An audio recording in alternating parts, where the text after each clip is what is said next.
Bonjour à tous et bienvenue pour cet épisode numéro 171 du Basket Lab, le laboratoire du jeu.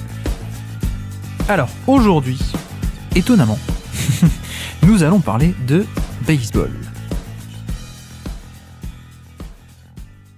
Alors, qu'est-ce que c'est que cette histoire encore? Pourquoi est-ce que le premier jour de la saison NBA, nous avons un podcast sur le baseball? Très simplement, vous le savez peut-être, on est dans notre saga de crossover, un jeu de mots entre crossover et summer. Summer pour l'intersaison, crossover pour le fait qu'on traite de thèmes très différents, soit des thèmes basket différents, soit d'autres sports. On fait des crossovers pour aller dans d'autres sports, visiter d'autres sports. Et donc, donc ce n'est plus l'intersaison, mais on n'a pas fini, il nous en reste encore 2 ou 3 épisodes à faire. Et justement, voilà un épisode que j'ai enregistré il y a quelques temps. Et le timing est parfait en un sens, puisque les World Series vont s'ouvrir d'ici 2 jours. Donc, voilà la raison pour laquelle nous sortons ça maintenant. La véritable raison, c'est qu'on aurait dû le sortir il y a quelques semaines, mais comme vous savez, le trade de Damian Lillard puis de Jrue Holiday sont passés par là. Et ensuite, il fallait qu'on avance un peu aussi notre top 100 et plein de choses. Bref, donc aujourd'hui, épisode bonus, pour ceux que ça intéresse, évidemment. Sinon, bien entendu, il y aura les podcasts basket qui continuent et qui reprennent normalement, mais là, entre 2 podcasts basket, on cale un petit épisode sur le baseball, puisque donc les World Series, je ne l'ai même pas précisé, mais ce sont la série finale, comme les finales NBA, mais voilà, ça s'appelle les World Series. World Champion of what, on pourrait dire, en baseball. Surtout que d'ailleurs, le baseball est le vrai sport US qui est le plus internationalisé avec le basket. Donc pour le coup, bon bref, je divague. Donc, nous sommes dans notre saga de crossover. On va parler de baseball. Et ça peut être l'occasion pour vous, soit de découvrir, soit de vous familiariser avec ce sport, grâce à mon invité. Et comme ça, si ça vous dit, les World Series s'ouvrent vendredi soir, si je ne dis pas de bêtises. Donc, timing parfait pour vous. Si vous êtes intéressé, et si on a réussi à vous mettre l'eau à la bouche, vous pourrez enchaîner directement d'ici à peine 1 ou 2 jours avec la dernière série de la saison, les finales, on peut dire, entre Arizona et Texas. Voilà. Les deux séries sont allées en finale de conférence jusqu'à un match 7. Ça y est, c'est fait. Et donc, pour venir vulgariser ce jeu auprès de nous, ce jeu absolument passionnant, je trouve, se joint à nous aujourd'hui, nous avons la chance de recevoir Mike, aujourd'hui, Mike du podcast À Coup Sûr, un podcast hebdomadaire sur le baseball que je vous recommande très chaudement, d'ailleurs. Vraiment. Écoutez le podcast À Coup Sûr si vous êtes fan de baseball. Et donc, Mike se joint à nous pour nous aider à vulgariser toutes ces notions, parler de jeu, de tactique, parler du sport lui-même aussi, et plein d'autres sujets durant ce petit podcast de crossover. Donc, aujourd'hui, dans notre laboratoire de recherche sur le jeu, 10e numéro de notre crossover sur le baseball. Bienvenue dans le Basket Lab.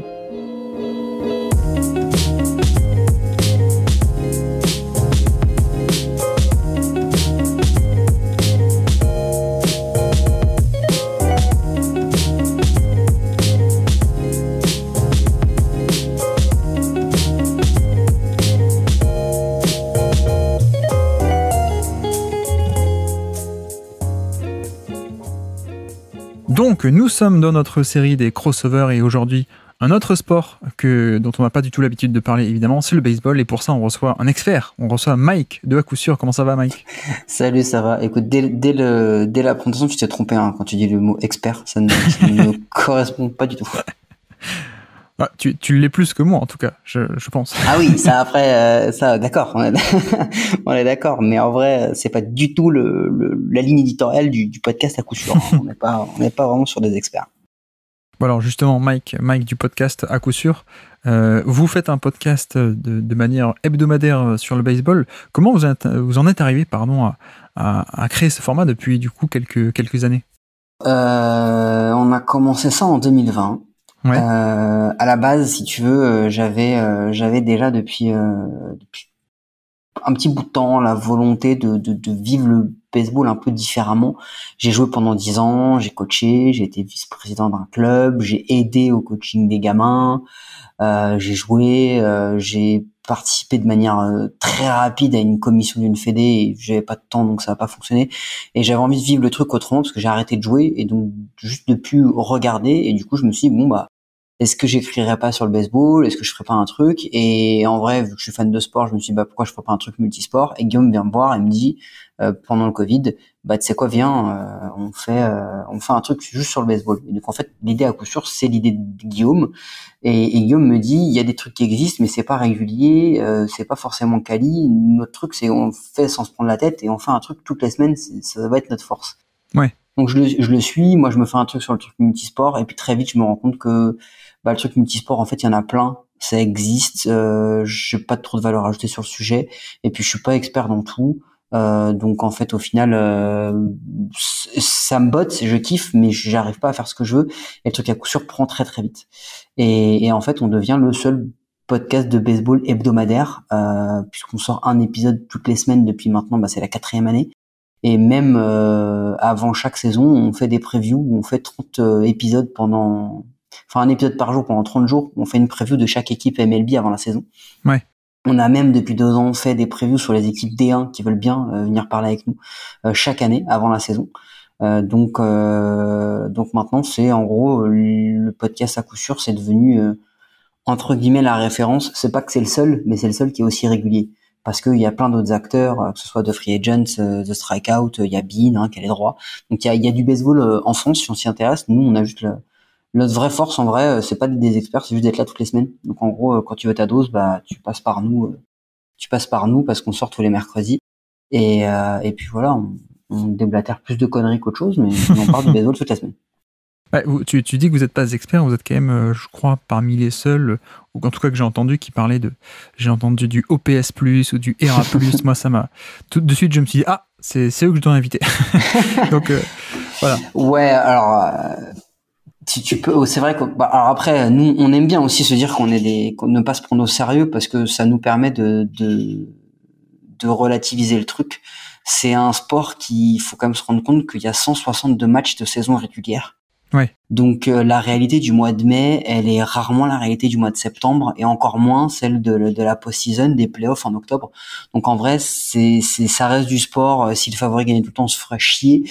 Donc c'est ce qui fait que du coup, on relativise vachement le truc. Oui, après, on essaie de démocratiser les termes techniques. Tu sais, on a des gens qui viennent au baseball, qui se mettent à nous écouter et qui nous disent mais les gars vous avez fait un épisode vous avez parlé que de whip que d'ERA+, que de FIP on n'y comprend rien le SIERA qu'est-ce que c'est Ah mais non quel plaisir. Ouais je suis d'accord mais c'est vrai que c'est pas quand tu débutes c'est des termes qui sont un petit peu compliqués on essaye de rendre ça on a fait des trucs, on a fait des rubriques, on a eu la rubrique Maître Capello où on essaie d'expliquer qu'est-ce que c'est que chaque stat. Et puis voilà, l'idée c'est ça, c'est de démocratiser le truc sans se prendre trop au sérieux. Alors après, tu utilises des termes d'experts, mais on repompe vachement ce qu'on lit, ce qu'on entend sur The Athletic et les autres médias américains. Bon alors évidemment on est obligé de citer Guillaume bien sûr parce que le podcast de à coup sûr c'est Mike et Guillaume. Non on n'est pas obligé, c'est pas vrai. Si moi les podcasteurs qui s'appellent Guillaume je suis un peu obligé de les citer en plus. C'est contractuel mais non oui moi ce que j'aime beaucoup avec votre émission c'est pour ça que je la recommande vraiment à tout le monde c'est que il y a ce mélange justement de les ERA+, OPS+, et tous ces trucs un peu précis et avancés, mais vous faites aussi beaucoup de bonne humeur et de déconne, et c'est pour ça que, voilà, moi j'avais un soir une insomnie, Spotify m'a recommandé ça, j'ai écouté et j'ai enchaîné des tonnes d'épisodes parce que je trouve que le mélange est vraiment génial. C'est donc toi. Ouais, c'est moi. Non, après c'est vrai que c'est un créneau en fait qui n'existait pas vraiment. Tu vois, on a des gens à côté. The Strikeout, ils font un énorme taf. Ils écrivent beaucoup d'articles. Ils font des podcasts aussi. Ils sont dans un ton un petit peu plus. En fait, ils se rapprochent un petit peu plus d'un ton journalistique. Tu vois. Ouais. Nous, on n'a pas cette prétention et je pense qu'on le ferait mal par rapport à eux. Donc souvent, on les invite chez nous ou ils nous invitent chez eux et on fait des crossovers de bonne humeur ou de style. Et on se rend compte qu'ils sont quand même beaucoup mieux eux dans notre style à nous que nous on est dans le leur. Donc c'est pour te dire un peu, on sait où on est, on sait ce qu'on sait faire ou pas faire. Et en fait, on s'en amuse et c'est aussi ce qui nous permet nous, tu vois, il nous arrive des trucs de fou hein, depuis 4 ans. On a commenté des finales de championnat de France, on a commenté une Coupe d'Europe, truc totalement fou. C'est le fait que ce soit un petit monde en Europe qui nous permet de monter, de faire ça assez vite. Et comment t'es tombé dedans, toi d'ailleurs, en France? Parce que c'est pas commun le baseball en France. Ouais, en fait, j'ai fait du foot longtemps, j'étais nul. J'ai arrêté, j'ai fait des sports de combat. J'étais nul, donc j'ai arrêté. J'ai fait longtemps, j'ai fait 7 ou 8 ans. Je suis arrivé au baseball, en fait, je suis un grand fan de manga, j'en lis beaucoup. D'accord. J'ai une grosse bibliothèque, et puis j'avais flashé sur un de mes mangas préférés qui s'appelle Rookies, qui est un manga sur le baseball. Et je me suis dit, bon, allez, vas-y, je vais tester. Il se trouve qu'il y avait un club à 10 minutes de chez moi. Un club qui avait la grande vertu d'être un club nul. Ce qui fait que je m'étais assuré que j'allais pouvoir jouer régulièrement. Ce qui est pas sûr quand tu commences un nouveau sport. Donc du coup, je me suis inscrit, ça a matché et puis je te dis assez vite, je suis devenu coach. Et puis on s'y est mis dedans. J'ai commencé à en bouffer, etc. Et puis voilà, tu vis le truc comme ça. Et là, clairement, on l'a souvent dit avec Guillaume, on finit par le redire. Alors on n'en cite pas, mais c'est Guillaume hein, qui a créé à coup sûr. Vraiment, c'est lui qui vient me chercher avec cette idée, le mot, etc. Guillaume a l'habitude de dire que globalement lui il a créé ce truc-là, mais que lui il voulait faire un podcast pour ses potes dans sa chambre, et que moi j'ai impulsé un truc différent. En fait, on a deux caractères totalement différents, si tu veux. Ouais. Avec Guillaume qui est plus pas je m'en foutiste, mais il est plus tranquille, il y a rien de grave, tu vois. Guillaume, il y a rien de grave. Moi, il y a une virgule qui manque, je pète un câble. C'est mon taf, hein. Je suis comme ça, je suis dans le marketing, donc je suis assez pointilleux, j'ai toujours été un peu un autiste de ce genre de truc. Mais juste avec les défauts de l'autiste, hein, pas avec les qualités. Et c'est vrai que du coup, on traite ça un peu de cette manière-là, on y arrive comme ça, en jouant. Et puis c'est du jeu, quoi. Et donc du coup, on connaît la plupart des membres de l'équipe de France, on connaît la plupart des effectifs de D1, mais on connaît aussi des mecs en régional. On a autant de messages et d'interactions avec des gars de la région, qui jouent du baseball régional départemental, que des mecs qui jouent aujourd'hui, certains qui ont été draftés, qui jouent aux États-Unis, en minor league ou en université, voilà. Et aujourd'hui, c'est objectif Trevor Plouffe, c'est ça? Alors ça, tu vois, typiquement ça, c'est le genre de truc où Guillaume me dit tout le temps, putain, mais t'as toujours des idées à la con. Qui est un consultant célèbre, hein, on précise. Quand Bruce Bochy, il faut se rendre compte que Bruce Bochy, c'est l'équivalent de Greg Popovich. On va dire ça comme ça, au baseball. Ouais. C'est un Hall of Famer pour sûr. Il a gagné 3 titres de champion en 5 ans avec les Giants. Il a été coach des Padres, qu'il a amené loin. Il a été coach il a été coach des San Francisco Giants. Aujourd'hui, il est coach des Texas Rangers. Et en fait, il se trouve que, pour X raisons, il est né en France parce que son père était stationné en tant que militaire américain, donc il est né en France, donc il a une histoire, et il se retrouve coach de l'équipe de France juste avant la pandémie, quand il sort des Giants. Et nous, on s'était tapé un délire, le Bruce Bochy Show, on voulait l'avoir dans notre show, en sachant pertinemment qu'on ne l'aurait jamais.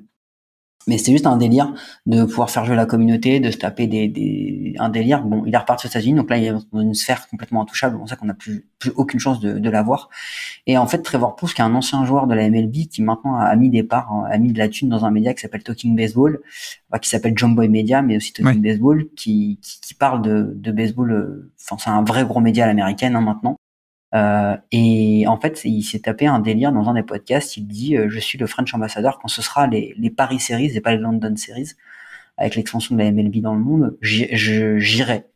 Donc du coup, j'ai dit à Guillaume, vas-y, tu sais quoi, on se tape un délire, maintenant on fait le Trevor Plouffe show et on va essayer d'avoir Trevor Plouffe dans le podcast. On n'y arrivera pas, mais au moins on pourra s'amuser, taper des délires et rester dans la même Si, ça peut arriver, on y croit encore. Mais alors, question aussi avant qu'on parle du sport en lui-même, parce que Et c'est un peu le but du crossover de parler de jeux, mais question que je ne peux pas empêcher de poser. C'est quoi ton mode de consommation du baseball? Parce que c'est un sport que je trouve assez particulier, tu vois. Bon, pour prendre mon exemple, la NBA, bah, tu te lèves le matin, tu regardes un match, et voilà, c'est un peu ça tous les jours, mais un match, il y a ce côté où c'est pas pareil de suivre un match de basket, j'ai l'impression, ou de foot, que de baseball, où il se passe moins de choses, ça peut être plus long. Comment tu consommes? Est-ce que c'est vraiment, tu regardes des matchs entiers? Est-ce que c'est juste sur des sites de stats ou des... Ah ouais, je regarde les matchs entiers. Après, on a un truc qui est assez cool dans le baseball, c'est que 162 matchs fois 30 équipes, ça fait plus de 3000 matchs en saison régulière. Ouais. Donc en réalité, c'est juste impossible de tout voir. On a des recap rundown, ça dure 45 minutes tous les matins. Tu peux te manger les principales actions de chaque match. Donc déjà, tu suis un peu. T'as les box scores, tu regardes les stats, t'as les articles, tu écoutes les podcasts. Moi, je peux être parfois un malade, donc je vais écouter des heures et des dizaines d'heures de podcasts par semaine, regarder des reportages, lire des bouquins et tout, me recogner des anciens matchs quand je suis en off-season. Après, la consommation en vrai, elle est pas différente d'un match de NFL ou de NBA. Hein.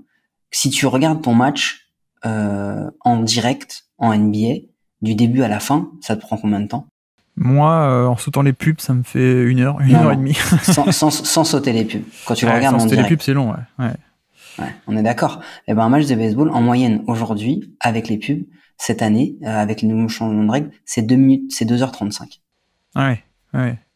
Donc c'est vachement dans le subconscient de ce sport est lent. Oui, c'est vrai parce que quand tu comprends pas où se trouve le jeu, tu voulais parler de jeu, mais quand tu ne comprends pas que le jeu en fait, il est situé essentiellement sur une bataille entre le lanceur et le frappeur.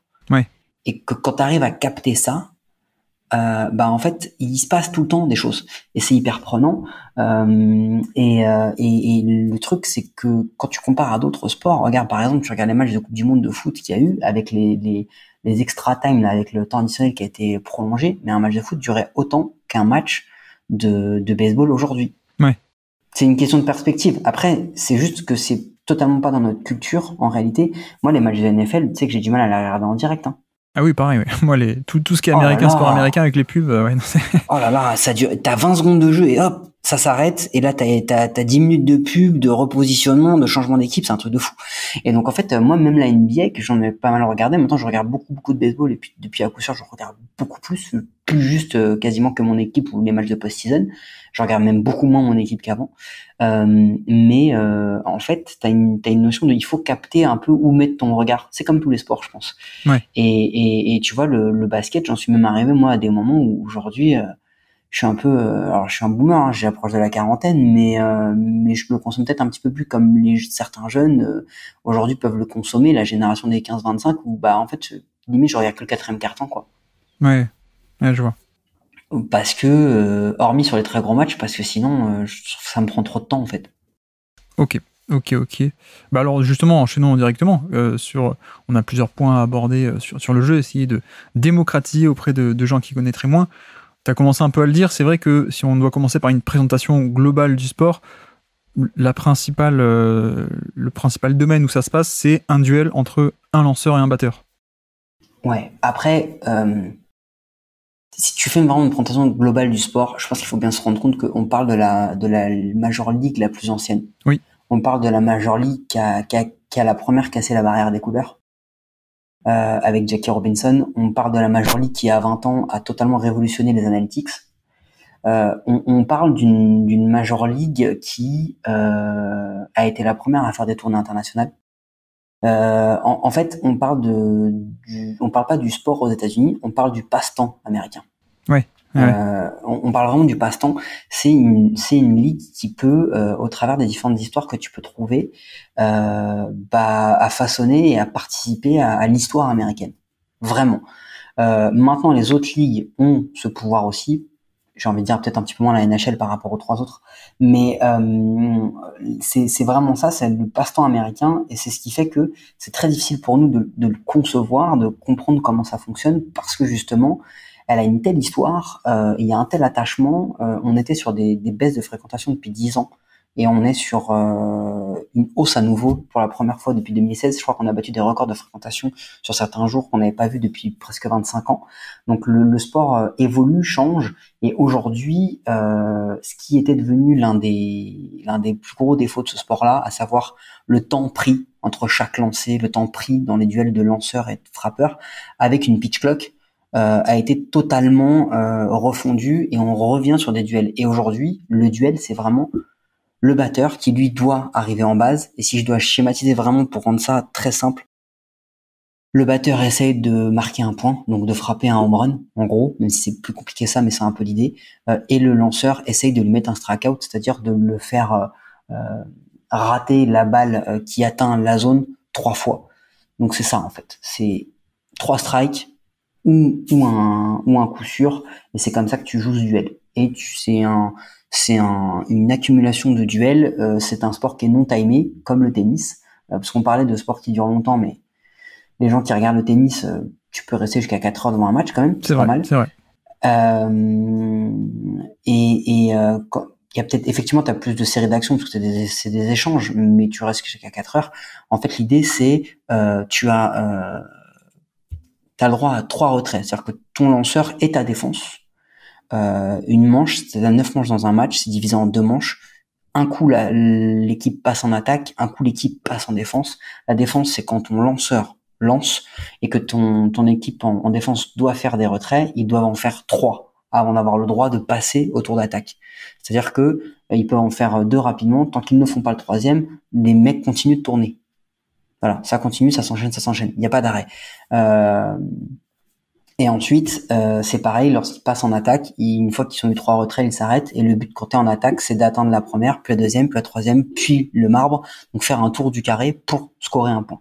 Donc on l'a pas dit, mais le batteur a 3 strikes du coup, et le lanceur 4 balles. Alors c'est les deux, finalement, les deux jouent avec ça, c'est-à-dire que tu as ça s'appelle un compte, d'accord. Tu as une zone qui est plus ou moins virtuelle, qui est définie avec, on va dire, elle est grosso modo, c'est la largeur de la plaque qui est au sol, et c'est en fonction du frappeur, la hauteur au niveau des genoux et sous les aisselles. Ça te forme un rectangle, d'accord. Le lanceur doit lancer sa balle à cet endroit-là. Ça doit être considéré comme un strike si elle touche ce rectangle virtuel. Quand vous regarderez des matchs de MLB, vous verrez, et vous pouvez le voir parce qu'il y a des matchs gratuits tous les jours sur l'application. Donc il y a un rectangle blanc qui est dessiné, c'est censé être la zone virtuelle, et donc le lanceur doit lancer au moins 3 fois là-dedans. Il n'est pas obligé de lancer 3 fois dedans. C'est-à-dire qu'il peut lancer en dehors de cette zone, mais si le frappeur s'élance et ne touche pas la balle, c'est considéré comme un strike. Ouais. Il doit arriver avant 3 strikes, avant que le batteur n'arrive à 4 balles. C'est-à-dire que 4 balles, c'est 4 balles non swingées qui sont lancées en dehors de la zone. Lorsque le batteur atteint ces 4 balles, il est automatiquement envoyé en première base. Ça s'appelle un BB, un walk. Et lorsque le batteur n'arrive pas et a ses 3 strikes avant, il est éliminé. Et ensuite, tu as d'autres manières d'éliminer ou d'autres manières d'atteindre la première base. Mais ça, c'est globalement la gestion du compte au baseball. Ouais. Bon, il y a un peu tout qui est autour de ces duels, justement. Donc, batteur-lanceur, c'est un peu l'idée. Ouais. Avec d'un côté 3 erreurs, de l'autre côté 4 erreurs. On peut le formuler comme ça. Il y a plus de détails, effectivement. On va pas rentrer dans tous les détails, mais c'est un duel qui est au cœur de tout ça. Il faut faire le tour des 3 bases pour marquer un point, évidemment. Et tu as aussi commencé un peu à en parler, mais du coup, il y a 3 métiers différents, je trouve, très différents, que sont celui de batteur, celui de lanceur, ce qu'on appelle les pitchers, du coup, et aussi les catchers. Et finalement, c'est trois fonctions qui font des choses assez différentes. Alors, tu peux m'en donner 4 en vrai, parce que tu as donc le lanceur, le receveur. Le receveur, pour schématiser, c'est celui qui ressemble à un gardien de hockey et qui est accroupi derrière le batteur. Donc, tu as le lanceur, le receveur, tu as le gars qui frappe, et tu as les autres joueurs en défense.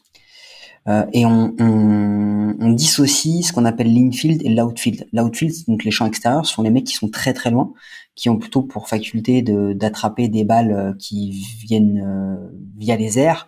Et l'infield, donc le champ intérieur, ce sont ceux qui doivent attraper les balles qui sont plutôt des balles roulantes. Et en fait, c'est ce qu'on disait, tu as plusieurs moyens d'atteindre la première base, mais dans ton métier, le moyen le plus simple pour le retirer à un frappeur, c'est d'attraper la balle avant qu'elle ne touche le sol, si elle est frappée, ou alors de relancer la balle sur la base suivante avant que le mec ne l'atteigne. Donc en gros, si tu frappes ta balle en roulante, que le gars en défense la prend et renvoie la balle en première base avant que toi tu n'aies eu le temps de l'atteindre, tu es éliminé.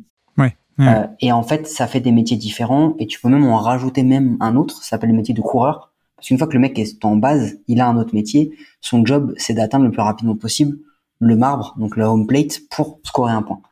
Et effectivement, ton poste de lanceur-receveur, il est différent parce que on a l'habitude de dire que le receveur, c'est un peu le cerveau de la défense puisque c'est lui qui drive.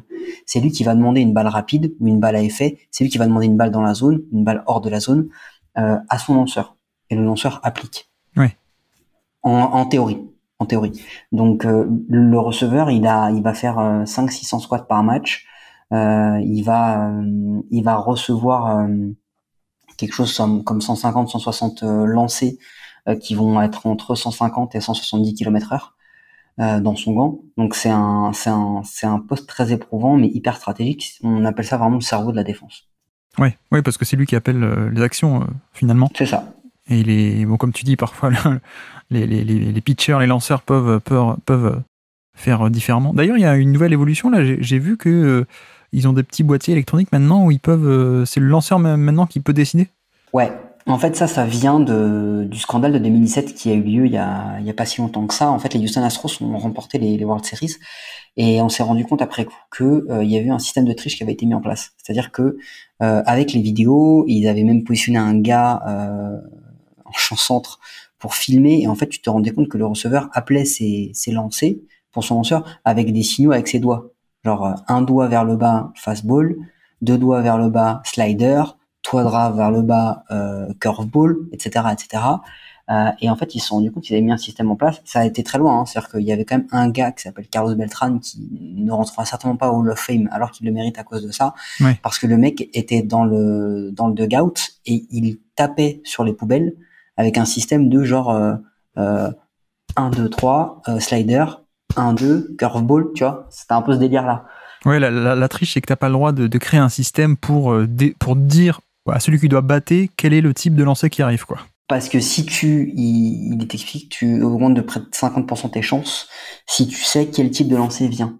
Parce qu'une balle qui arrive à 160 km/h pleine zone, tu la feras pas de la même manière qu'une balle qui arrive à 120 avec un effet, une rotation de près de 30 cm de chute. Ouais. Donc du coup, et en fait, il gagne comme ça et tout le monde a crié au scandale et on se rend compte plusieurs années après qu'en fait toute la ligue le faisait. Même les plus grosses équipes comme les Yankees, les Red Sox, qui ont été, on va dire, je vais pas appeler ça sanctionné parce que c'est pas vrai, mais condamnés et c'est passé vraiment sous le tapis, quoi. Et les Astros ont gagné cette année-là, l'année un peu de la honte.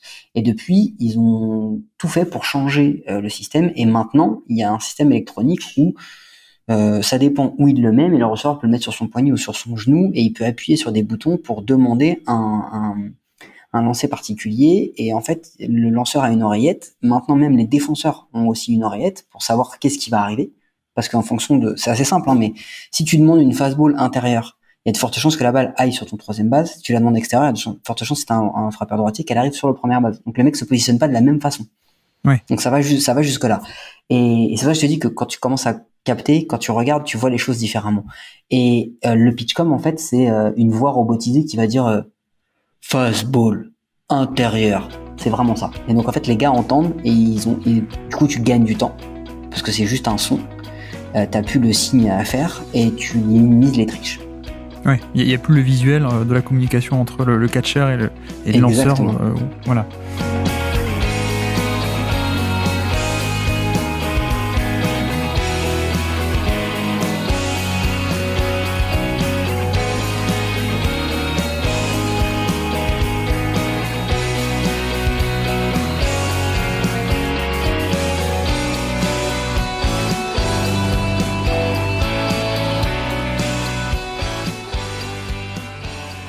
Et du coup, vu que on enchaîne un peu là-dessus, mais faut préciser que donc les lanceurs en carrière ne font que lancer, surtout maintenant avec les règles du DH universel, non ? Ouais, frappeur universel.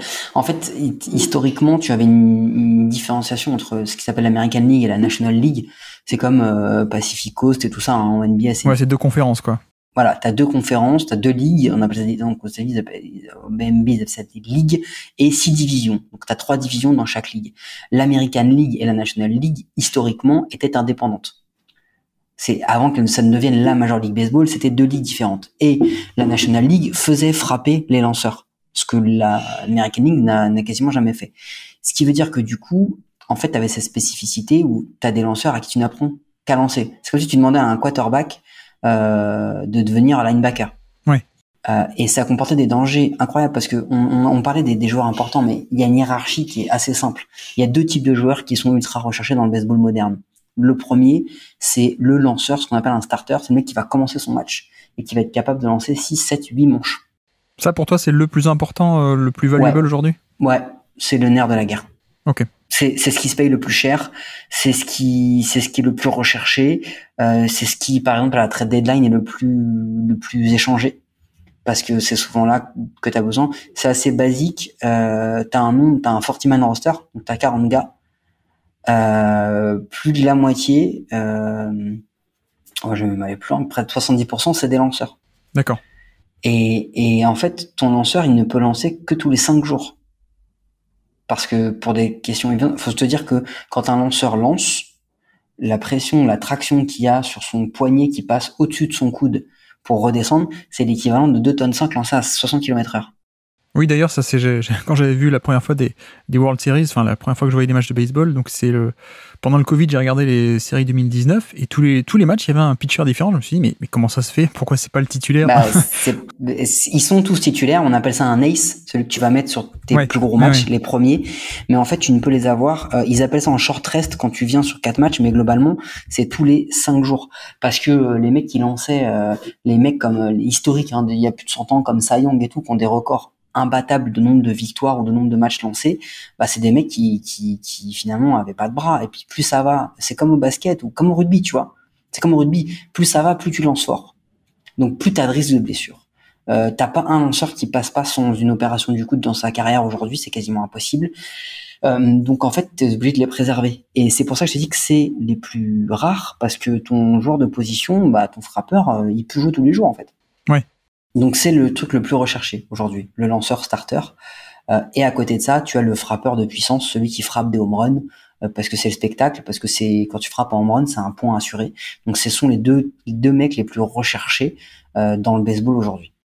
Oui, alors on précise aussi, donc les batteurs, ils peuvent mettre la balle en jeu, donc tu frappes et ça va sur le terrain, mais comme tu dis, le home run, c'est carrément que tu fais partir la balle en dehors du stade, et du coup, ça fait que non seulement ça fait un point automatique, et pas seulement la balle est en jeu, et tu peux commencer à faire le tour des bases, mais du coup, ça aussi, ça valide les points, et ça fait aller jusqu'à la base tous ceux qui étaient déjà en jeu. Donc, exactement. C'est une valeur assez énorme, quoi. On appelle ça un slugger, c'est le gars qui frappe pour de la puissance. Tu voulais qu'on parle des stats après, il y a beaucoup de stats avancées qui ont permis d'améliorer ça et cette vision, la lecture qu'on a de la vraie valuability d'un joueur. Ouais. Mais le mec qui frappe du home run, c'est le gars qui, si par exemple tu vas le placer, c'est pareil dans la hiérarchie, donc tu as 9 joueurs sur le terrain, globalement, quand tu inclus le lanceur en défense.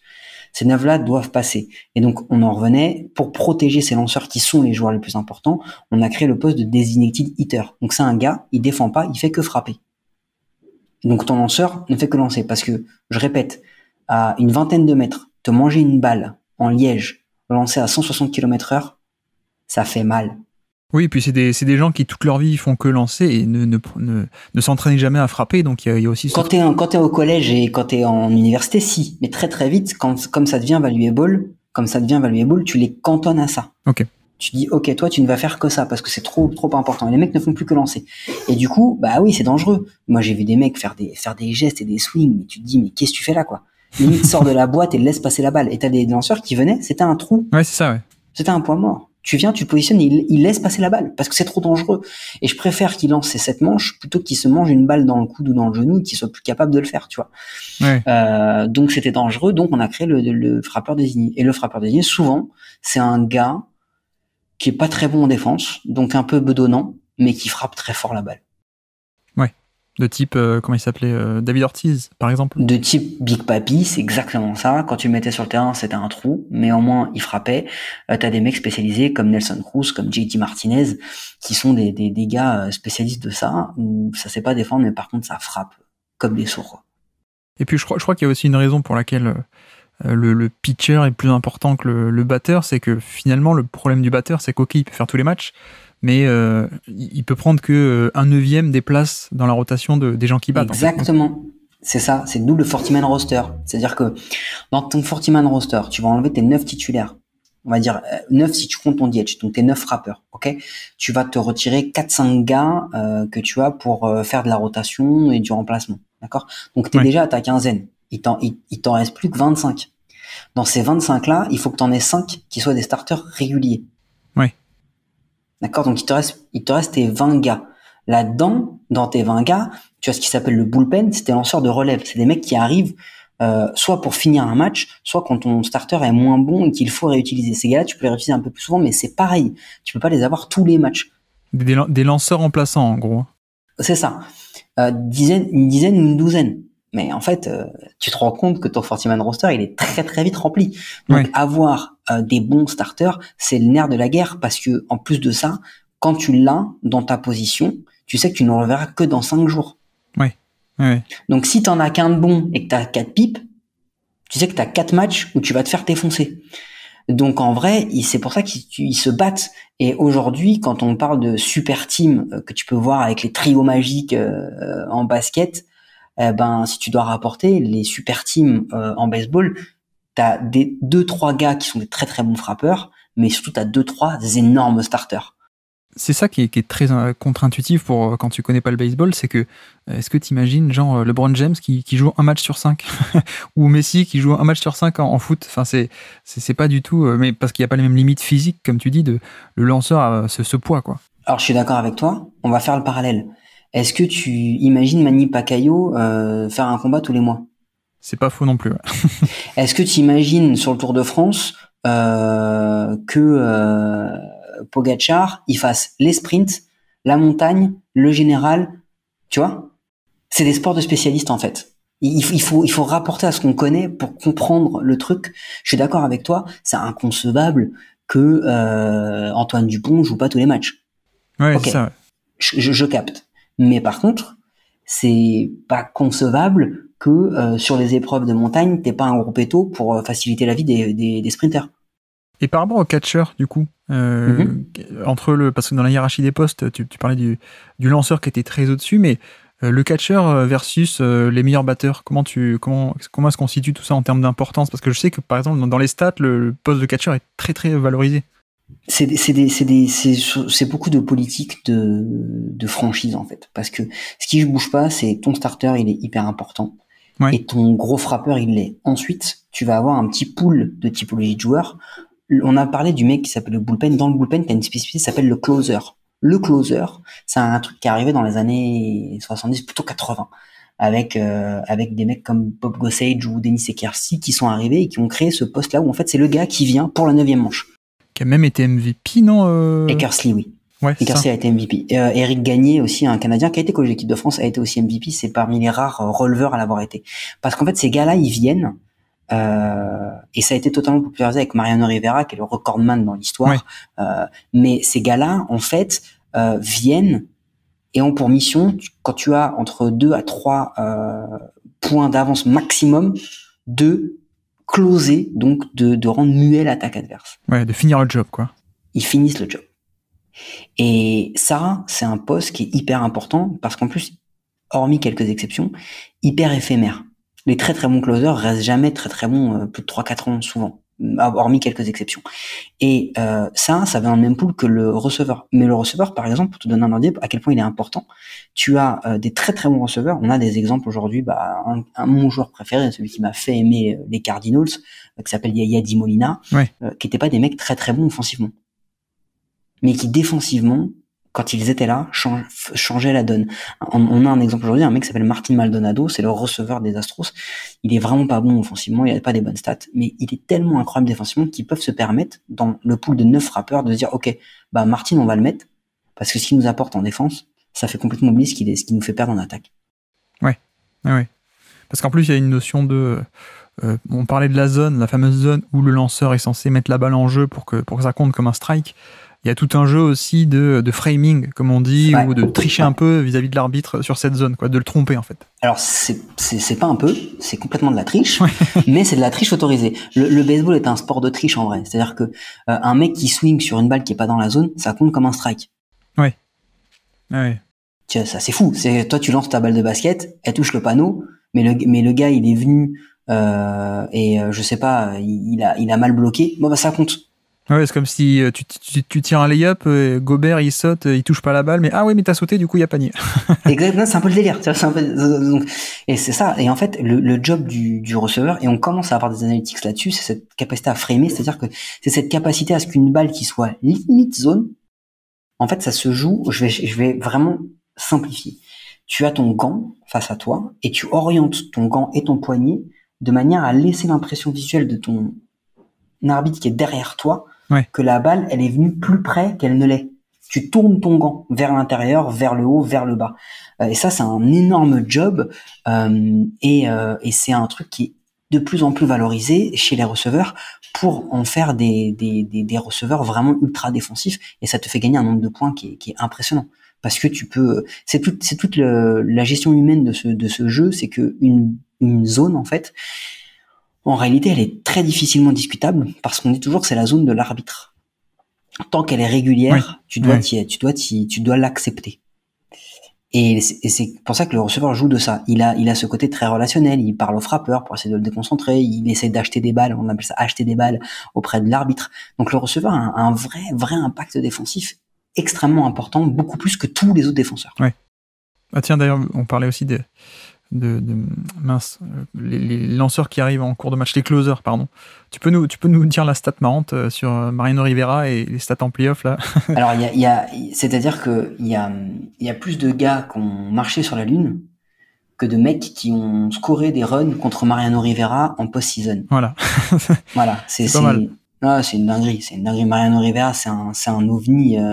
C'est un ovni totalement fou. Il faut se rendre compte que Mariano Rivera fait partie de cette génération des Yankees des années 90 jusqu'à la fin des années 2000, qui gagne tout, qui gagne absolument tout. Les Mighty Yankees, vraiment, il a plus de 650 saves à son actif. Ouais.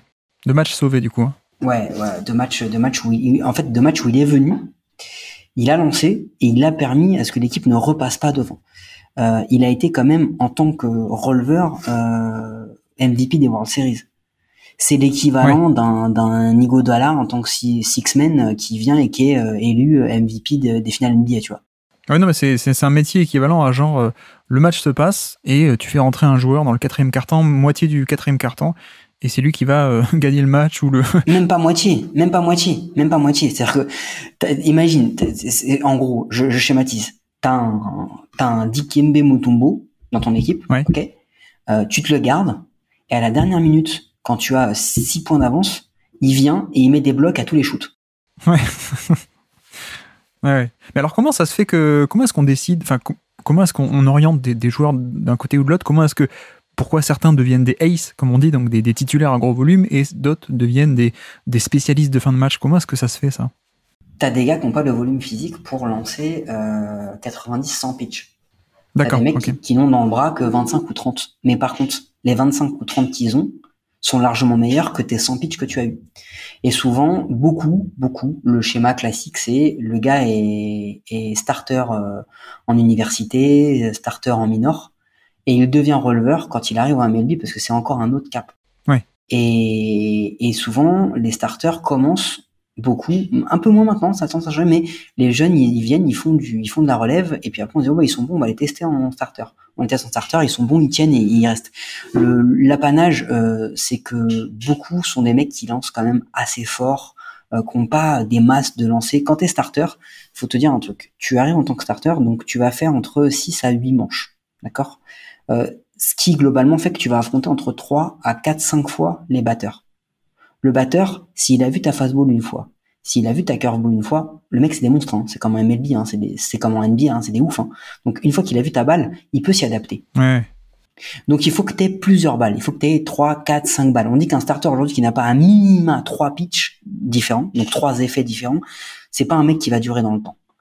Le closer a pas forcément besoin de ça. Il va affronter, dans l'idéal, il affronte 3 mecs. Une fois.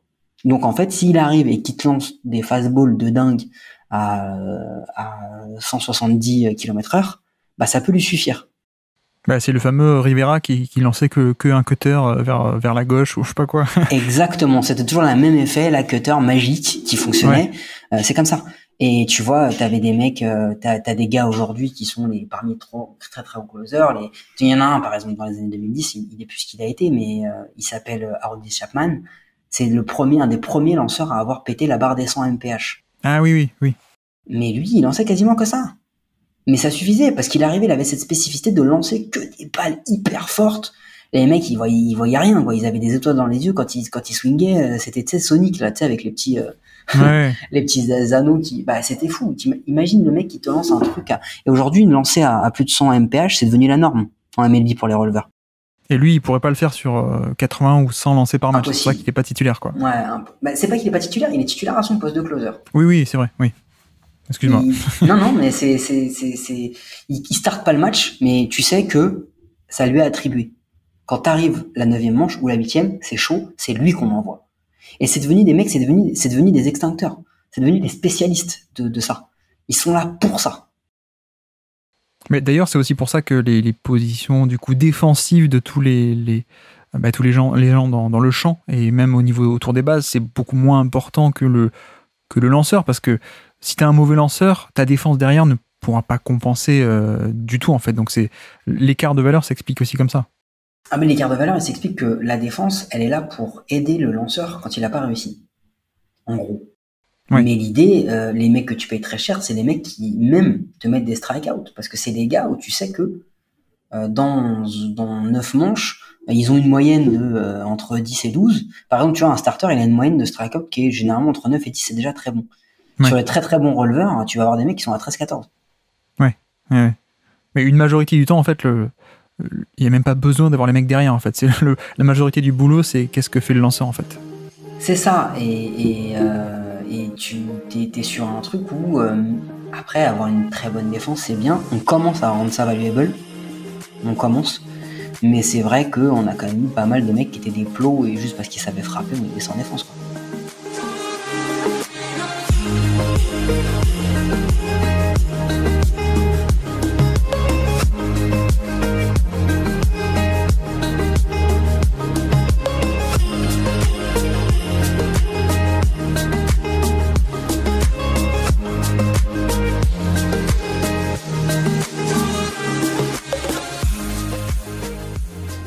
Alors du coup, justement, si on enchaîne, on a parlé des postes, mais pour aller un peu plus loin dans la spécialisation, quels différents types de lanceurs existent, quels différents types de batteurs existent, ou même à l'échelle collective, tu peux nous dire, est-ce qu'il y a des philosophies différentes ou au contraire une uniformisation du jeu, pardon, c'est pas simple à dire.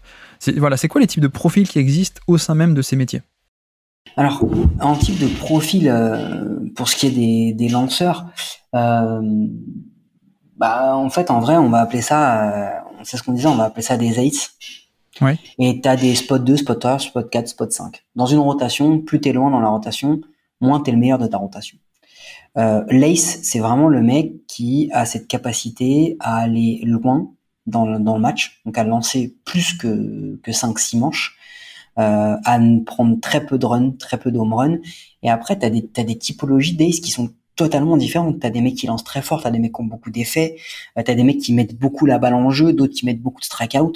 C'est très très varié. C'est vraiment très très varié.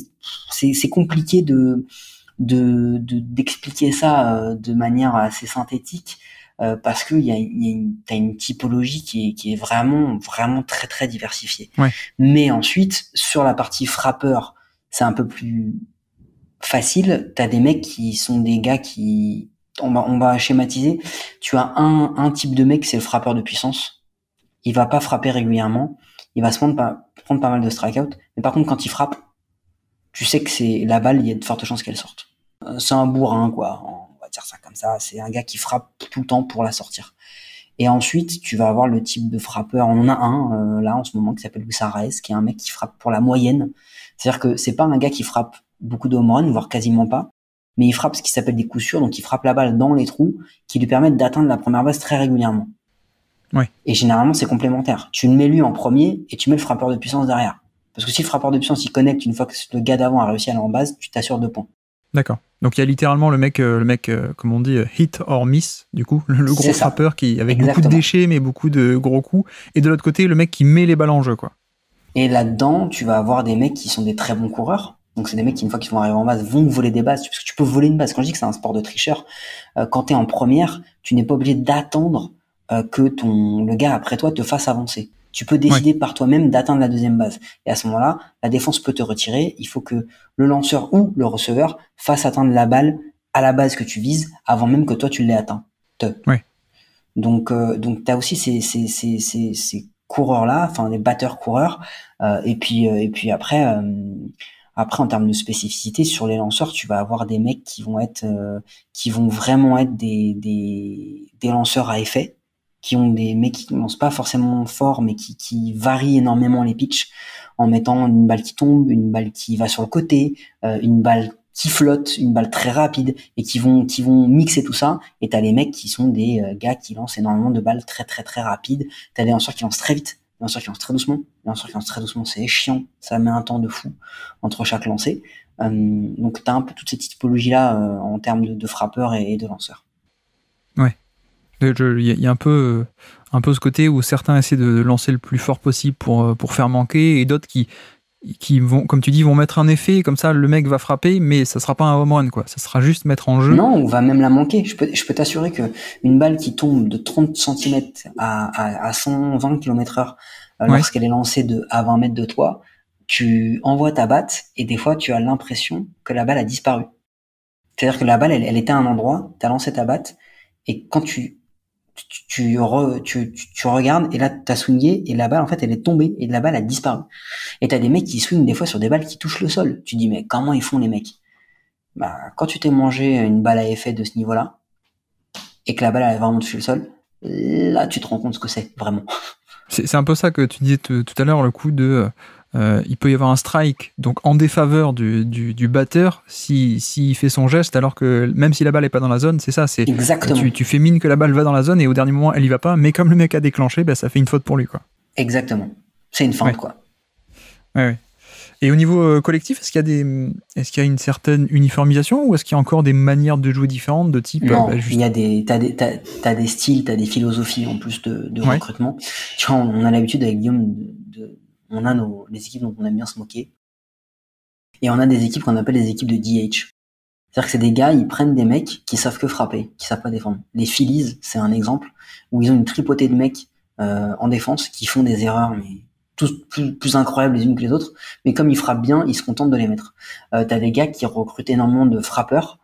Par exemple, une équipe en ce moment comme les Baltimore Orioles, qui a très très peu de bons lanceurs. T'as des mecs qui ont des très bons bullpen, donc qui ont des releveurs qui ont énormément de très très bons, et pas des très très bons starters. Donc ils font beaucoup lancer leur bullpen, ou d'autres qui ont des très très très bons starters et pas trop de releveurs, et du coup qui font lancer très longtemps leur starter. T'as des mecs qui volent beaucoup de bases, d'autres qui en volent pas du tout. T'as des gars qui frappent beaucoup de home run, des équipes qui frappent beaucoup de home run, des équipes qui frappent beaucoup moins, mais qui sont beaucoup plus présents en base. T'as toute cette typologie-là. T'as des philosophies des mecs qui, les New York Mets par exemple sont un exemple, qui vont signer des All-Stars ou des Hall of Famers en devenir à des coûts de dizaines, de centaines de millions de dollars pour constituer des équipes, et d'autres équipes comme les Astros qui font beaucoup de farm system, qui développent des jeunes, qui les lancent, qui s'en séparent dès qu'il est question de leur signer un gros contrat, qui les remplacent par des mecs qu'on n'avait même pas vu venir mais qui sont quasiment aussi bons. T'as vraiment des philosophies différentes au sein des franchises. T'as des franchises qui sont avec des propriétaires qui ne veulent pas gaspiller l'argent, donc qui n'ont pas de joueurs, qui trade n'importe quel prospect plutôt plus ou moins bon à la première occasion pour choper d'autres prospects, etc., etc. T'as vraiment des philosophies différentes et des styles de jeu différents. Ouais, donc ça c'est conscient quand on voit une équipe qui fait beaucoup de home run ou au contraire très peu, ou une équipe qui essaye beaucoup d'être agressive sur le côté voler des bases, ce que tu nous disais tout à l'heure. Ça c'est des vrais choix conscients tactiques. Ouais, complètement. C'est des notions de risque pris, et c'est des choix, des stratégies d'équipe. Tu vois, je pense que tu as dû voir le film Moneyball avec Brad Pitt. Ouais. qui est tiré d'un bouquin, qui d'ailleurs je le recommande si vous lisez anglais, c'est une dinguerie. Le film est et j'adore le film, hein, mais reprendre que 10% de ce que représente le livre.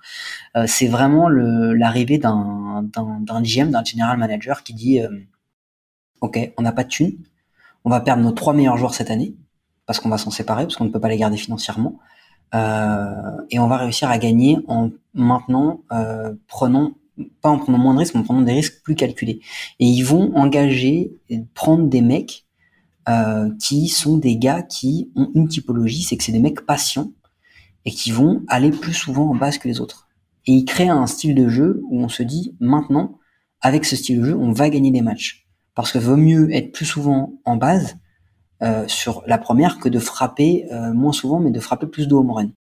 Oui, il y a cette idée que tu peux gagner le duel non pas en frappant la balle, mais juste en attendant que le lanceur fasse plus d'erreurs et que exactement. Il n'y a pas le côté flashy, mais tu gagnes quand même le duel, quoi. C'est des philosophies. Et tu as ce changement et c'est des constructions d'effectifs qui sont voulues. Ouais. T'as des équipes qui, par exemple, les Atlanta Braves, dans toute leur histoire, ils ont toujours eu des rotations. Ce qu'on appelle une rotation, c'est donc tes 5 starters. C'est tes 5 lanceurs starters. Des rotations de folie. Ils ont des starters de fou. C'est dans leur ADN. Les St. Louis Cardinals ont toujours eu des défenses magnifiques. Ils ont toujours eu des incroyables joueurs défensifs qui leur permettaient de gagner vraiment des matchs parce qu'ils faisaient des jeux que les autres équipes ne faisaient pas. Les New York Yankees ont un historique d'avoir des très très très gros frappeurs tout le temps. D'avoir des line-up où du 1 au 9, t'as envie d'en affronter aucun. Et des gros salaires aussi. Ouais, ça c'est un autre truc. Mais oui, c'est les Mighty Yankees, ils peuvent faire ce qu'ils veulent.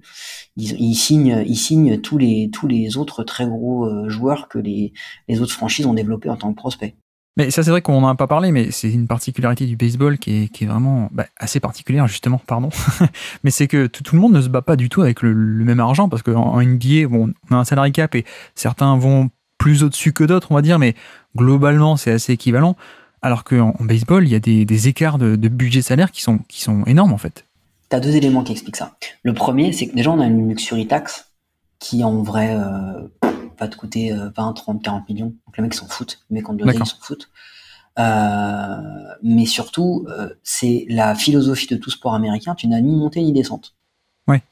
Donc t'as des gars qui s'achètent un jouet, mais qui n'ont pas forcément envie de réinvestir. Par exemple, le owner des Pirates de Pittsburgh. C'est connu, il le dit, je veux pas dépenser d'argent. Donc ils ont des payrolls. On parle de payrolls qui peuvent aller de 40 millions jusqu'à 400 millions pour les mecs les plus fous, quoi. Budget salarial, hein, les payrolls. Donc effectivement, il y a cette différence-là. Et t'as un autre truc aussi, ça tend à changer, mais c'est la loterie pick en fait. C'est-à-dire que t'as des gars, un prospect au baseball a cette particularité. Quand tu draftes un mec en NHL, en NFL, en NBA, quand tu le draftes, tu l'as drafté. C'est quand la draft en NBA, je me rappelle plus. En juin, fin juin. Donc quand tu draftes en juin, tu sais qu'en octobre, le gars, il va jouer. Ouais. D'accord ? Quand tu draftes un mec en juillet, donc pendant le All-Star Game au baseball, tu ne sais pas si un jour il va jouer en Major League. Ouais. Parce qu'avant d'arriver, il faut qu'il tape les minors. Et ça peut durer 5-6 ans. Oui, parce qu'il y a plein de ligues mineures, hein. C'est pas que la MLB, il y a plein de ligues et de niveaux différents avant d'arriver à MLB, en fait. Triple A, Double A, Single A, Rookie League, et ça c'est les 4 classiques, et t'en as 2-3 qui viennent des espèces de Double A+, Rookie Plus, des trucs comme ça. Et t'as les minor leagues à l'étranger, parce que la MLB a des minor leagues au Venezuela, au Panama, des trucs comme ça. Ouais. Donc même le premier choix de la draft, tu peux attendre 1 an, 2 ans avant de le voir, dans le meilleur des cas. Tu peux ne jamais le voir. Tu peux ne jamais le voir. Ouais. C'est dingue ça. C'est fou, hein. Parce qu'en fait, tu te rends compte que tu t'es trompé et que le gars, il était bon en université, en minor league, mais qu'il n'était pas assez bon pour la MLB.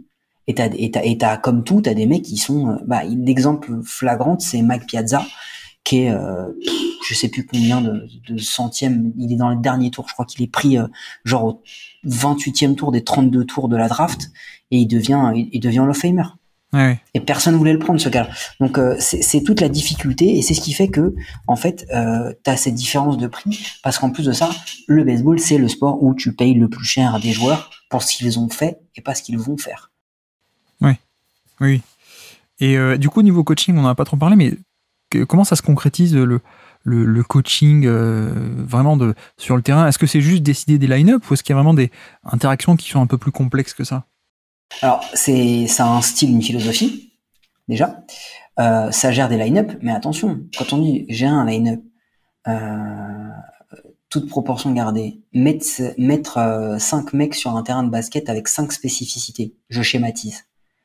C'est autre chose qu'en positionner 9, plus 1, donc ton DH, plus 3-4 qui sont releveurs, que tu sais que tu vas arriver, donc déjà tu gères c'est comme au rugby, quoi. T'as beaucoup de spécificités.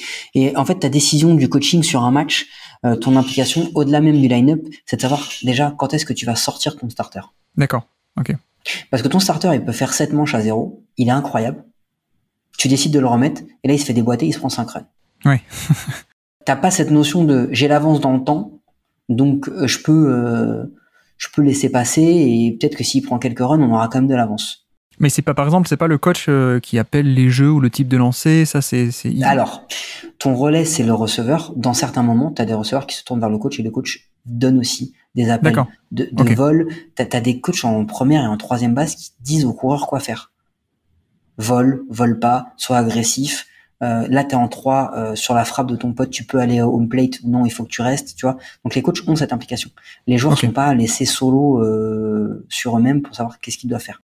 Ton coach, t'as tout un pool de staff où tu regarderas, quand tu regardes des matchs, si tu regardes même des résumés, tu vas voir ce petit truc où les mecs sortent de leur poche des fiches. Ouais. Et en fait, sur la fiche, il y a écrit, alors ce frappeur-là, dans cette situation-là, face à tel lanceur, il y a de fortes chances qu'il tape à cet endroit-là ce type de balle. Et les gars se repositionnent. D'accord, ok. Oui, puis il y a aussi, comme tu dis, les coachs de base qui sont littéralement sur le terrain pour dire là tu attaques, là tu vas pas, ou ce genre Exactement. de choses. Donc, tu as toute cette implication où finalement, ils sont impliqués tout au long du match. Et puis, il y a une spécificité aussi au baseball, c'est que le coach de baseball, un coach qui se fait pas expulser dans la saison parce qu'il a pas râlé ou insulté un arbitre, c'est pas un bon coach, quoi. J'allais en parler, ouais. Effectivement, c'est la tradition, quoi. Ah, c'est la tradition. Il y a des vidéos, ceux qui nous écoutent, si des gens nous écoutent, tu peux aller sur YouTube, tu tapes des vidéos de pétage de câble des coachs. Tu tapes MLB Coach Crazy ou un truc comme ça, et t'as des mecs qui se retirent carrément à la base du terrain. Est-ce que t'imagines Phil Jackson qui se tape un délire, qui arrive et qui coupe le filet du panier de basket et qui se casse avec? Ouais. Ou alors Guardiola qui va prendre les cages de but et qui rentre au vestiaire, quoi. Ou alors Guardiola qui prend la balle sur le terrain et qui montre à l'arbitre et qui lui dit genre, tu vois, c'est ça, la balle c'est comme ça, elle doit aller là, elle doit pas aller là. Ou un mec qui crache au pied du juge de ligne, quoi. Ouais, bien sûr.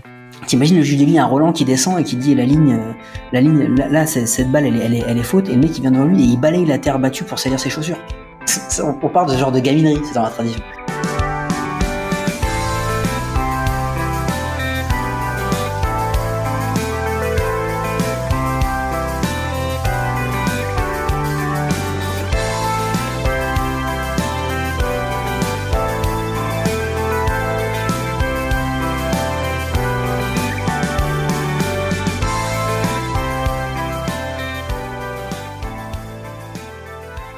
Autre point que je voulais aussi aborder avec toi rapidement, c'est qu'on a un peu parlé du jeu actuel, et moi j'entends beaucoup parler le three true outcome, du coup, le côté le jeu se simplifie avec beaucoup plus de home run et de strikeout plutôt que de balles en jeu.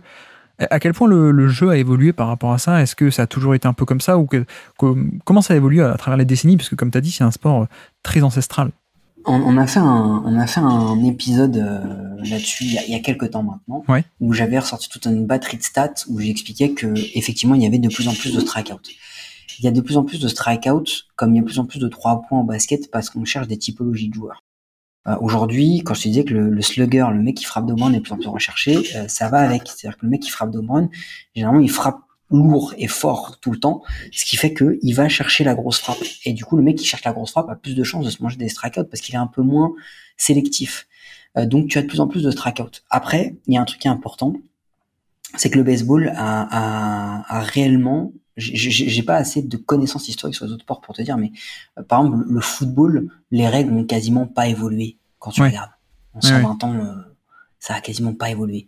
Le baseball a changé, c'est-à-dire que le baseball a baissé la butte, c'est-à-dire que la butte c'est une espèce de mini colline qui surélève le lanceur lorsqu'il lance. Et plusieurs fois dans la carrière, on a baissé parce que les lanceurs étaient trop dominants.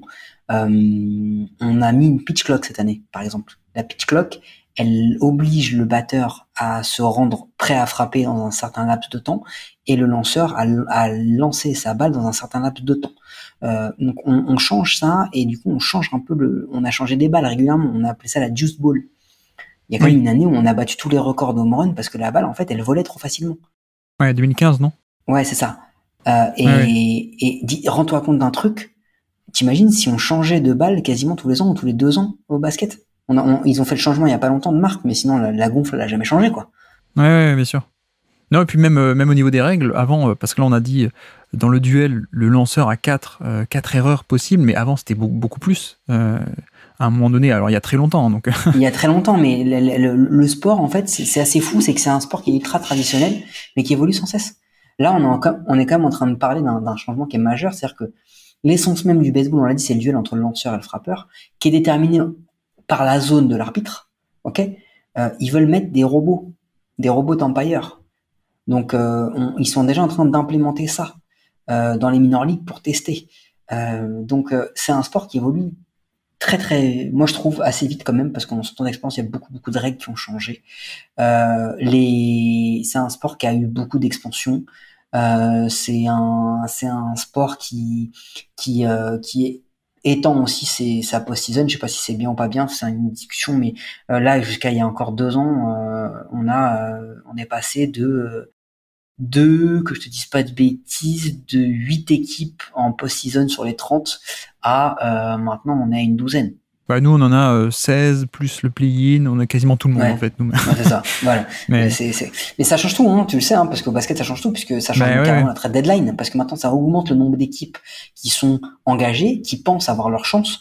Donc ça augmente le nombre d'équipes qui sont prêtes à être buyers et diminue celles qui sont prêtes à être sellers. Donc du coup t'as beaucoup moins de deals, par exemple. T'as beaucoup moins de gros deals parce que les mecs se disent non attends, on va voir comment on est dans 2 semaines, donc on sait pas hein, si on doit vendre ou acheter. Ouais, et puis tu parlais aussi de triche tout à l'heure, un sport de triche. Même les règles au niveau de la triche entre guillemets ont évolué. C'est parce que il y a eu le fameux le dead ball era début du XXe siècle où justement il y avait les mecs. Déjà le terrain était plus grand, les balles étaient différentes, mais il y avait un peu un côté altérer la balle aussi. Mais même jusqu'à récemment, et avec des produits différents ou des choses comme ça. Un peu. Non, c'est en fait ça a toujours été, c'est-à-dire que tu regardes les histoires des très très bons, les Mathewson, les Cy Young, tous les Spalding, les Spawn, tous les mecs ont vraiment débuté fin du 19e, début du 20e. Ah, d'ailleurs, juste, excuse-moi, je te coupe, mais t'as dit Spalding, c'est le Spalding des ballons de basket, hein, c'est le même. Ouais, c'est lui. Ouais. C'est une histoire complètement folle aussi. Mais ces gars-là, en fait, ils changeaient la nature même de la balle. C'est ça, Ils crachaient dessus, ils mettaient de la boue, de la terre, déjà pour la rendre beaucoup moins visible, pour que la balle soit plus lourde, pour que la balle ait plus d'effet. On arrive à ce truc-là, on a commencé à réglementer. T'avais des mecs qui crachaient dans leurs mains pour venir frotter la balle, donc tu changes encore une fois la texture même du cuir, ça accroche plus, donc tu mets plus d'effet. Et on a eu les fameuses sticky substances où il y a une histoire, hein, il y a quand même une histoire. Alors je vais pas rentrer dans le détail, mais un mec chez les Angels qui était payé pour ça. Son job, c'était avant les matchs, il salissait et il changeait la nature même de la balle. Il était assis, il prenait un bucket neuf, il prenait un bucket vide, il mettait la substance sur la balle, il la changeait. Et c'était la balle, c'était des balles aussi, à un moment, c'était des balles que pour l'équipe recevante, tu vois. Et même là, actuellement, jusqu'à récemment, les mecs, ils avaient des substances un peu collantes pour avoir plus d'effet quand ils lançaient, quoi. Mais ils l'ont encore. Là, aujourd'hui, il y a une règle qui fait que quand le gars sort de sa manche, quand il a fini sa manche de lancer, on vient de checker ses mains, on vient de checker son cou. T'as des gars qui étaient connus, Lou Severino, lanceur des Yankees, qui s'est fait choper plusieurs fois, parce qu'il avait une substance qui était un peu brillante sur son cou. Oh, c'est bizarre, l'arbitre, il a mis sa main. C'est collant. Voilà. Et de la triche, tu peux aller plus loin. Il y a eu des corkbats. Sammy Sosa, qui est un des plus grands tricheurs, parce que lui, il a fait partie de la stéroïde era, donc c'est pour vous dire que ça c'est encore autre chose. Stéroïde era, donc c'est vraiment les mecs, ils buvaient pas que de l'eau. Lui a été chopé avec des corkbats, c'est-à-dire que à l'intérieur de sa batte en bois, il avait une structure en liège, ce qui faisait que la balle rebondissait plus, donc elle partait plus loin. D'accord. Ah oui, sport de triche. Et puis je crois qu'il y a une autre évolution majeure, ça a été, t'en as parlé tout à l'heure, mais début 2000 ou fin 90, la révolution un peu analytics qui a changé beaucoup de choses. Alors, en plus dans tous les sports, mais notamment en baseball aussi, où on a découvert qu'on faisait beaucoup de choses mal et on s'est mis à mieux les faire. C'est pas vraiment qu'on a découvert. Moi, j'irais pas jusqu'à dire qu'on faisait beaucoup de choses mal. C'est que je pense qu'on les lisait mal.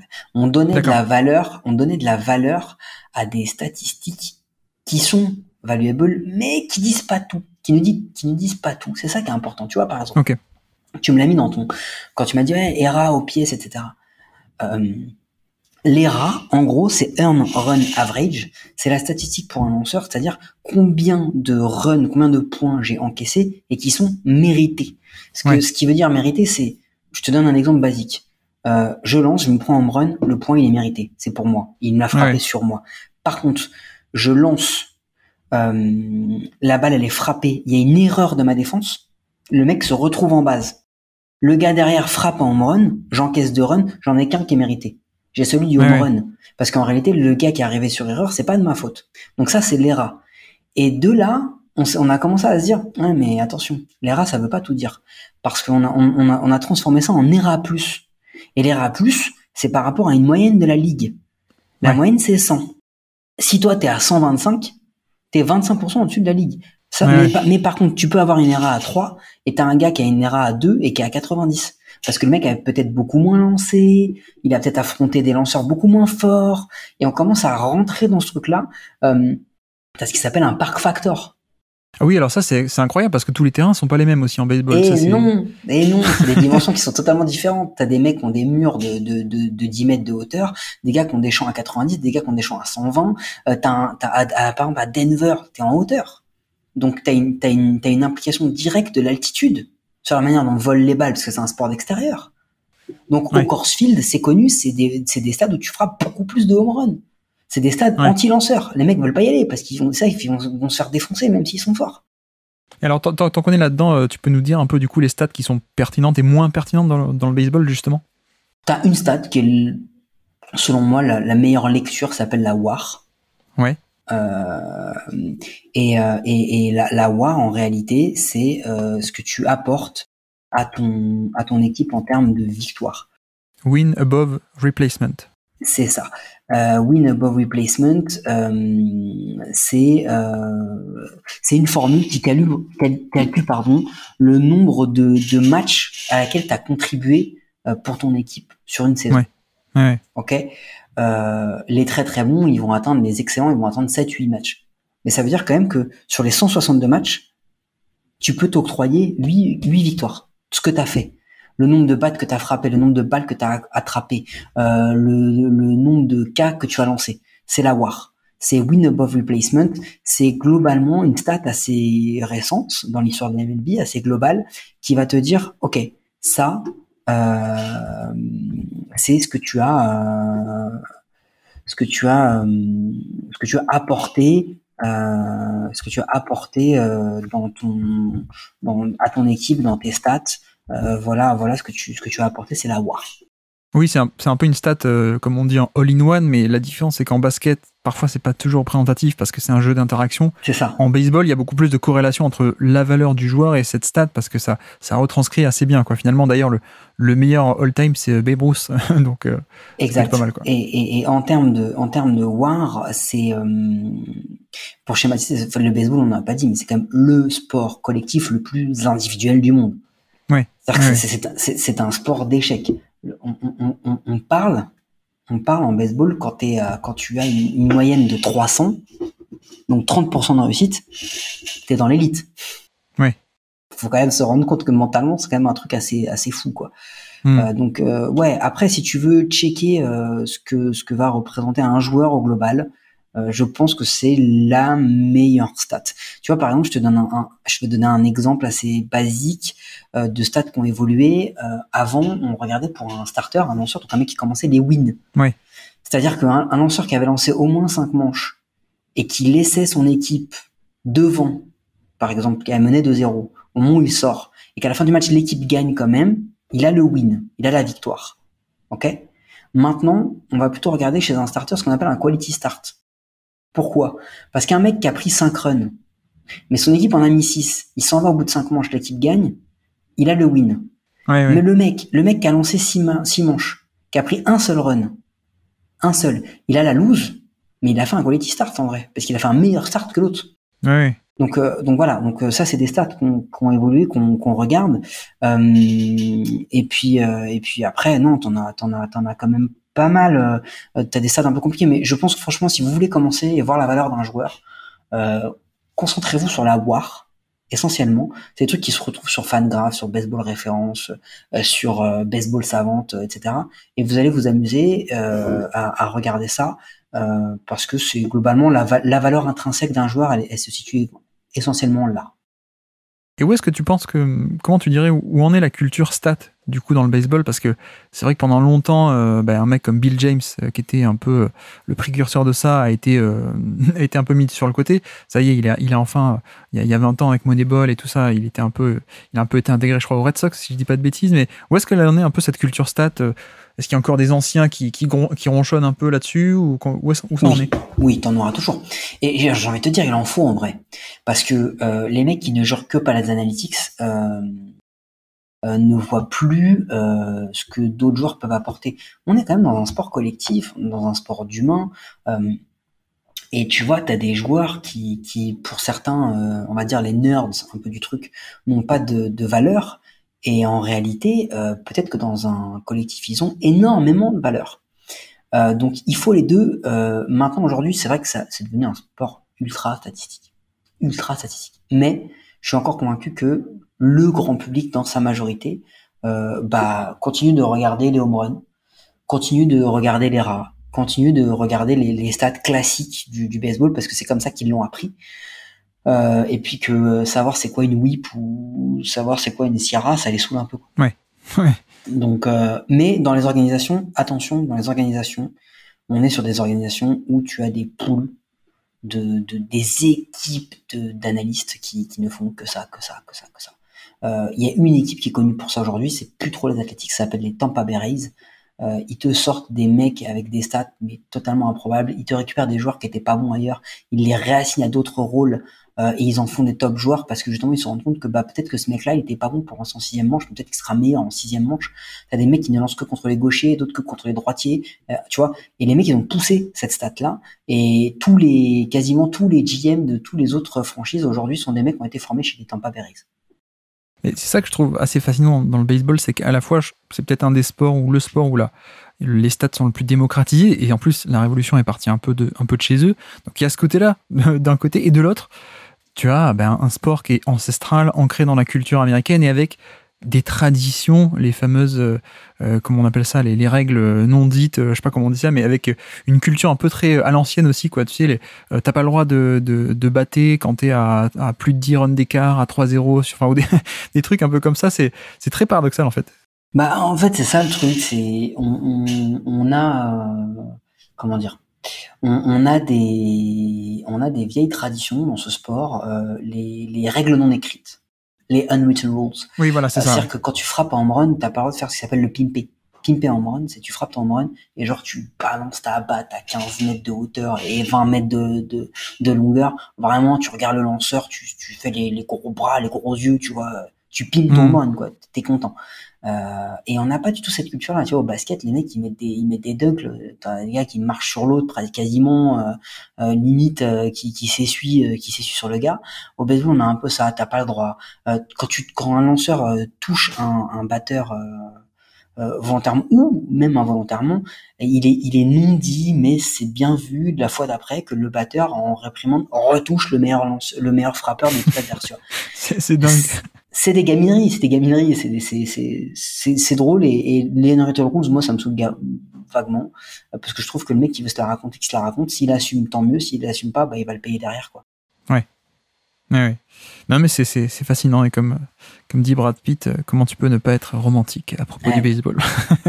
Dernière question du coup, qui est pas vraiment une question, mais est-ce que tu as au niveau des recommandations que tu pourrais faire pour des gens qui voudraient aller plus loin, évidemment en dehors du podcast à coup sûr, mais est-ce que tu as un peu des recommandations de YouTube, des livres, tu as parlé de Moneyball évidemment, ou dans la chaîne YouTube, des sites, etc. Alors les livres, si vous parlez pas anglais, c'est compliqué. C'est très très compliqué, il n'y a pas trop de ressources. Moi je pense que déjà dans un premier temps, il y a un truc assez basique. Si vous voulez commencer à regarder du baseball, Moi, je conseille un truc. Si en plus tu as un auditoire de fans de basket, je pense que tu dois en avoir quand même quelques-uns qui ont beIN Sport. Ouais. beIN retransmet entre 2 à 3 matchs par semaine en VO et un match, je crois, en français.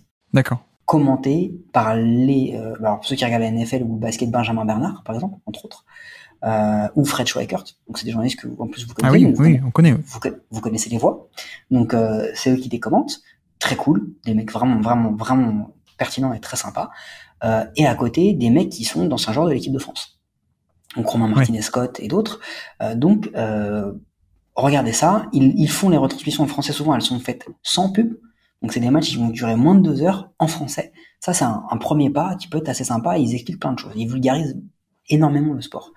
Derrière, il y a sur l'application MLB At Bat, donc il y a des free games of the day. Tous les jours, vous avez un match gratuit. D'accord, ok. Donc il n'y a pas d'excuses, en HD, avec les retransmissions américaines, vous avez un match gratuit tous les jours. Parfois même, il y en a plusieurs. Et ensuite, après, là on parle certainement des fans de basket, donc si vous avez un abonnement The Athletic, il y a des colonnes magnifiques. Vous avez des gars sur Twitter que vous pouvez suivre, mais notamment en français. Et là, je parle de médias français. Donc, The Free Agent fait beaucoup de baseball. The Strikeout fait beaucoup de baseball. Qui j'oublie, Hype fait du baseball. Et c'est marrant parce que c'est beaucoup de médias multisports américains. Donc, vous allez pouvoir retrouver les éléments. Qui j'oublie, le Homera en fait. Vous avez un truc, si vous êtes sur Twitter, enfin sur X maintenant, vous avez chaque franchise MLB, globalement, presque, a un compte fan. Les Colorado Rockies France, les Los Angeles Angels France, Dodgers France. Abonnez-vous, vous allez voir, ils font des trucs très simples, ils vulgarisent, ils parlent de leur équipe très bien, beaucoup mieux que nous, souvent, parce qu'ils connaissent mieux notre équipe que nous, puisqu'ils voient tous leurs matchs. Et en plus, on est dans une communauté qui est quand même encore... tu vois, la communauté basket, parfois, t'as ce côté que tu peux retrouver sur la communauté foot, ça devient tellement mainstream que t'as tous les à côté, pas terribles. Parfois un peu agressif, etc. Donc tu t'es obligé d'un peu de choisir qui tu suis. En baseball, c'est tellement petit qu'on a beaucoup de gens bienveillants et des gens qui seront ravis de vous expliquer, de vous renvoyer vers les trades, etc. Franchement, si vous voulez commencer, les comptes Twitter des équipes, nous, accessoirement, si vous voulez nous écouter, c'est un podcast par semaine. À défaut de tout comprendre, d'avoir des choses pertinentes, peut-être que vous allez parfois rigoler. Et les autres médias qu'on a cités là, franchement, j'en oublie certainement, mais ça devrait vous aider à déjà vous mettre un petit peu, et à défaut d'être des gros consommateurs, au moins de pouvoir apprécier parfois un match qui passe. Moi, je recommande très chaudement à coup sûr. Et si je peux en placer aussi 2 autres pour ceux qui sont peut-être à un niveau du coup autre que découvrir un peu après. Moi, j'adore les vidéos évidemment de John Boyce sur Secret Base qui sont magnifiques, et aussi Foolish Baseball. Je sais pas si tu connais aussi Foolish Baseball. Bon, c'est un peu plus poussé quand même, mais c'est de l'analyse c'est magnifique. Ultra poussé. Dans ceux qui sont ultra poussés, tu as Foolish Baseball, tu as Pitching Ninja. Si vous voulez comprendre c'est quoi un lanceur, Pitching Ninja, c'est un truc de malade. Il fait des analyses, il vous fait ce qu'elle s'appelle des overlays. Et en fait, il vous lance 2 lancers similaires. Donc, il les met l'un sur l'autre. Et vous voyez la différence entre une fastball et une curveball, par exemple. Ouais, les trajectoires très différentes à la fin, alors qu'au début, ça part pareil. Exactement. Et tu te dis, mais waouh, et les mecs sont censés frapper ça, quoi. Donc, non, Foolish Baseball, Pitching Ninja, John Boy, Talking Baseball. Oui, John Boy aussi, c'est excellent, ça. Ouais, John Boy, il fait des vidéos où il va décrypter un jeu. Ça va durer 10 minutes et pendant un jeu, il va tout décrypter. Il va même faire les sous-titres de ce que disent les mecs et tout ça. C'est fou, c'est génial. Non, il y a énormément. Là, il y en a plein. Si vous voulez aller dans du détail, la MLB fait des podcasts. Sur les podcasts, on a beaucoup, par exemple, sur The Athletic, tu vas avoir du Starkville, du Trio Show qui sont très bons, On Deck, Roundtable. Tu vois, t'as plein de noms de journalistes comme que tu peux suivre, des Grant Bisbee, des Nosaris, bien sûr les plus connus, Jeff Passan et Ken Rosenthal. C'est des gens, vous pouvez les suivre sur Twitter, ils mettent des choses très très intéressantes, très très poussées parfois, mais ils le vulgarisent énormément, et t'en as énormément, et donc il y a plein de choses franchement qui pourraient vous aider à comprendre un petit peu mieux et rendre ça beaucoup plus simple en vrai que tout ça. Donc non, je suis d'accord avec toi, il y a énormément de choses. Ouais, il suffit une fois que tu as la grille d'analyse, tu vois plus les matchs de la même manière, donc c'est quand même beaucoup plus intéressant. Et évidemment, tous les mardis, à coup sûr, bien entendu, ça on vous le recommande. En tout cas, merci beaucoup Mike d'être venu sur le Basket Lab pour nous, sur ce crossover. Merci beaucoup de nous avoir expliqué tout ça.